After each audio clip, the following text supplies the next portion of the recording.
কম্পন সৃষ্টি হয়ে যাবে। এর নবীর আশিক উম্মত, ওই জগৎ বিখ্যাত শাইখুল হাদিস আব্দুল্লাহ ইবনে মুবারক রাহমাতুল্লাহ আলাইহি, কত বড় কুতুবুল আলম, কত বড় শাইখুল হাদিস।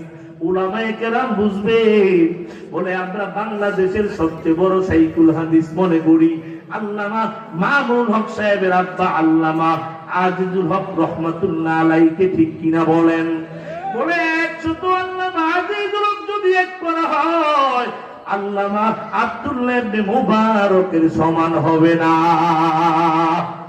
এ নবীর আশিক উম্মত আব্দুল্লাহ ইবনে মুবারক রাহমাতুল্লাহ আলাইহি যখন ইন্তেকাল করলেন, তার খাদেম ঘুমায়, ঘুমের ঘরে স্বপ্নে দেখে আব্দুল্লাহ ইবনে মুবারক রাহমাতুল্লাহ আলাইহি জান্নাতের ভিতরে